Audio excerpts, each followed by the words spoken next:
As a new freight broker, it's important to understand the intricate web of professionals and organizations that make the world of shipping and logistics turn seamlessly. One key player that you might come across is the Non-Vessel Operating Common Carrier, or NVOCC. So let's dive deep into understanding what an NVOCC is, what role it performs, and how does it compare and contrast with a freight broker.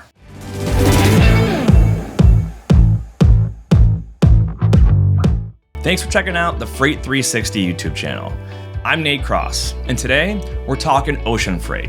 Please take a moment to like, subscribe, and hit the bell icon so YouTube can get us in front of as many more people just like you. And please, check out our sponsors in the description box to support this channel.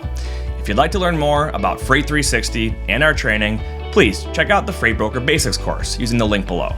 It's a self-paced program taught by us that covers everything, including how to start your own brokerage, land new customers, grow your business, and even hire the right employees. So, what is an NVOCC? Well, an NVOCC, or Non-Vessel Operating Common Carrier, it's a term often heard in shipping and freight forwarding circles. It's an entity that provides ocean freight transportation, but doesn't actually own or operate the vessels used for shipping. They act as a carrier without owning any ships, essentially carrying the responsibility of transportation. They purchase space from actual vessel-owning carriers, and then they sell that space to shippers, often consolidating smaller shipments into full container loads. So what does an NVOCC do? NVOCCs often deal with LCL, or less than container load shipments, consolidating them into full container loads to optimize space and reduced shipping costs for small shippers.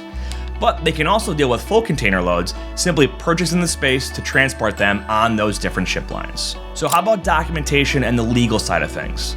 Well, NVOCCs handle all documentation, ensuring that the legal requirements and the international shipping standards are both met. This includes the bill of lading, which serves as a contract between the shipper and the carrier. Next is the customs clearance. So NVOCCs are skilled at navigating the complexities of customs clearance and the other regulatory hurdles, making international shipping much smoother for all of their customers. Logistics and supply chain management. All right, they often offer additional logistics services, helping their clients manage their supply chain efficiently from the origin all the way through to the destination. So how do NVOCCs and freight brokers match up head to head? So first, let's talk about the ownership and how they operate. So an NVOCC acts as a carrier without actually owning any ships or vessels. They handle the goods, they consolidate shipments, and they take responsibility for that transportation. Freight brokers, on the other hand, act as an intermediary between shippers and carriers.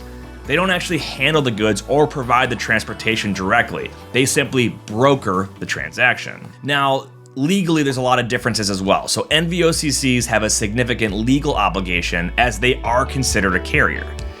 They're responsible for the loss or damage of goods during transport. Freight brokers have less legal responsibility compared to NVOCCs when it comes to this. Brokers connect the shippers and the carriers, but they don't actually assume liability for the goods. For this reason, the insurance requirements are extremely different for these two parties. So let's talk about licensing and bonding. NVOCCs have to be licensed and bonded, adhering to the regulations imposed by the maritime authorities. Freight brokers also require licensing and bonding, but it's regulated by Surface Transportation Authorities, specifically the FMCSA, or the Federal Motor Carrier Safety Administration, which falls underneath the Department of Transportation, or DOT. Now, how about the services offered by brokers versus NVOCCs? Well, NVOCCs offer a range of services from consolidation, shipping, documentation, and customs clearance. Brokers primarily just focus on connecting shippers and carriers, also negotiating rates and ensuring efficiency within the transportation sector. So both NVOCCs and freight brokers are both vital in logistics and shipping, but they serve different roles. While NVOCCs focus on ocean freight, taking on responsibilities similar to carriers, freight brokers are the ones connecting the bridges that bring shippers and carriers together for efficiency, cost effectiveness, and all the other transportation solutions. So understanding this is important for all of you new freight brokers trying to get out there and excel in the world of freight and logistics. Thanks for watching, and we'll see you in the next video.